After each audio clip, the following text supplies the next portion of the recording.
Galing mag-Lancelot na ito guys. Dito naka-3 ulit kami ni Doc Jean pati ni Adlaw. Ito bida boss.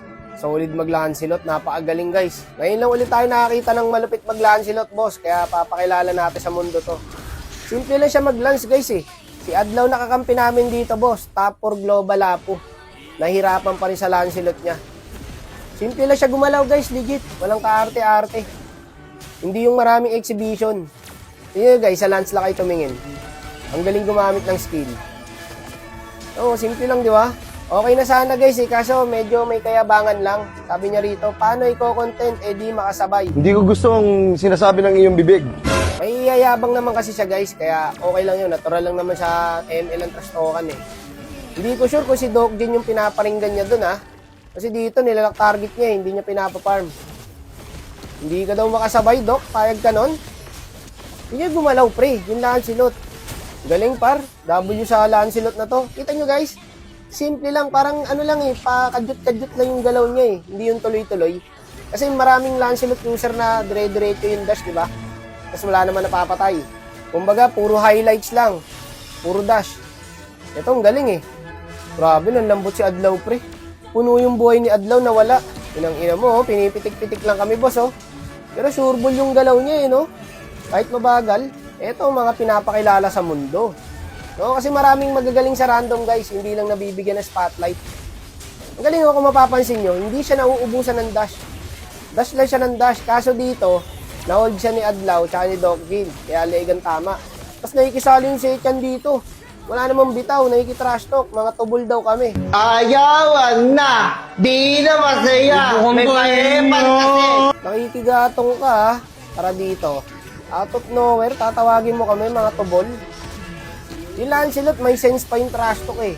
Yung kanya, wala eh. Ganda ng huli ni Doc Jean doon, boss oh. Dito nakabawi kami guys. Dahil dun sa set ni Doc Jean. Saka ang lakas din ni Adlaw talaga maglapo guys, legit.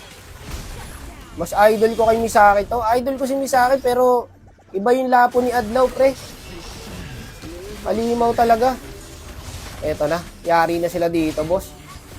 Naka-early lang sila eh. Hindi naman mananalo to. Ito, si Tobol. Ito, bigyan to. Inan to, display ka lang dyan sa team nyo eh. Tumatrash to ka pa. Kaya dikit yung labang guys. Gawa nung sa Lancelot, binubuhat niya yung kakampi niya. Galit na si Adlaw, boss. Pupukusan lang natin dito yung lance guys. Yun lang bubuhat eh. Pag wala na yung lance, wala na silang gagawin eh. Pag nahuli ko yung lance dito, parang si Pitik Quinto. Ayan oh.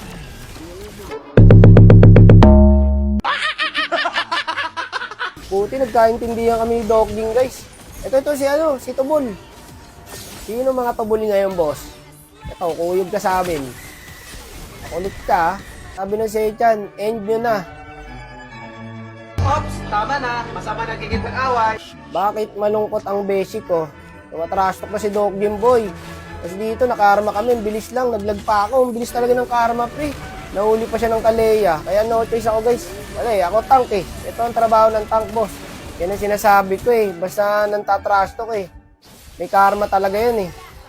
Ito last clash na to guys. Ang lupit ng ginawa ni Adlaw dito guys. Nagulat ako, nahuli niya yung Claude. Ayun, kahit yung Claude pre, nagulat eh. Galing ni Adlaw doon boss. Dahil doon, napitas namin yung Claude. Kaso, nakaikot pala yung Leo pre. Binigyan yung Novaria namin. Kaya nangyari, ayun, kanya-kanya na. Tapos kami. Utakan kami ng ganun-ganun lang. Wala, hindi na kayang edit ni Doc Jean to. Kahit makauwi rin si Doc Jean dyan guys, mahirapan na siya. May minion wave sa top tsaka sa bot eh. Nice try lang. Pero ang galing ng Lancelot pre, kudo sa Lancelot na to. Kung sino ka man boss, shoutout sa'yo.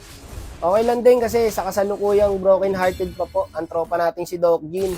Alam niyo yan, mahirap po maglaro pag broken hearted ka.